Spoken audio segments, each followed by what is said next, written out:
قل اعوذ برب الناس۔ یہ بات ہے اس وقت کی جب کافر بیٹھ کر سرگوشیاں کر رہے ہیں۔ یہ بات ہے محمد کی۔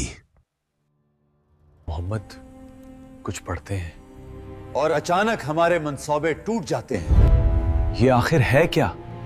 یہ بات ہے قرآن کی۔ انہیں کوئی طاقت بچا رہی ہے، ہم ان تک پہنچ ہی نہیں پاتے۔ آخر کار یہ ہے کیا چیز؟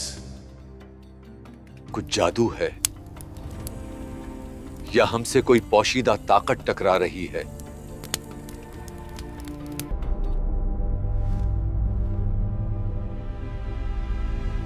رسول اللہ صلی اللہ علیہ وسلم نے فرمایا ہے، تم میں سے کوئی جب خوف، پریشانی یا وسوسہ محسوس کرے تو اللہ کی پناہ مانگے۔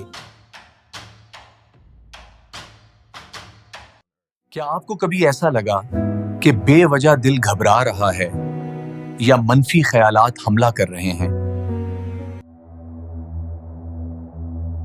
کیا آپ جانتے ہیں کہ یہی کیفیت رسول صلی اللہ علیہ وآلہ وسلم پر بھی ڈالی گئی تھی، اور اللہ نے اس کا علاج کون سی صورتوں میں بتایا؟ یہ صورت اس وقت نازل ہوئی جب لبید بن عاصم نامی شخص نے رسول اللہ صلی اللہ علیہ وسلم پر جادو کیا۔ اس جادو کا مقصد آپ صلی اللہ علیہ وسلم کو گہری وسوسہ انگیزی میں مبتلا کرنا تھا۔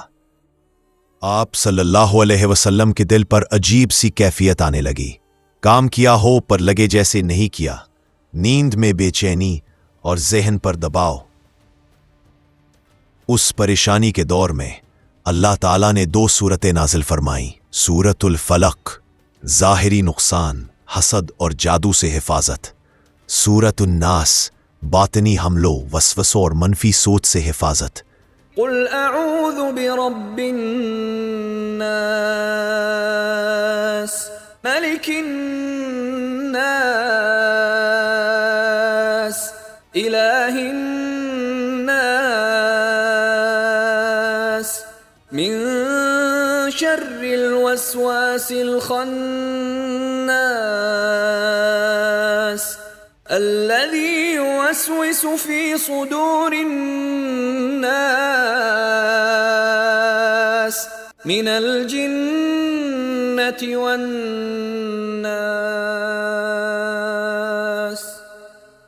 قل اعوذ برب الناس۔ اللہ انسان کو پہلا سبق یہ دیتا ہے، کہہ دو میں پناہ مانگتا ہوں لوگوں کے رب کی۔ میں پناہ مانگتا ہوں لوگوں کے رب کی، یعنی اس رب کی طرف آؤ جو ہمیں عدم سے وجود میں لایا، جو بچپن سے جوانی تک ہمیں سنبھالتا رہا اور جو آج بھی ہر لمحے ہمارا محافظ ہے۔ ملک الناس۔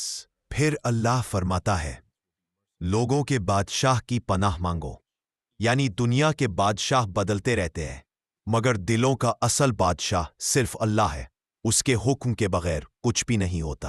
الہ الناس۔ اور پھر فرمایا لوگوں کے معبود کی پناہ، یعنی وہی معبود حقیقی ہے، وہی سنتا ہے، وہی جواب دیتا ہے، وہی مشکلیں آسان کرتا ہے۔ من شر الوسواس الخناس الذي يوسوس في صدور الناس من الجنة والناس۔ اب آتا ہے اصل خطرہ وسوسے ڈالنے والے کے شر سے۔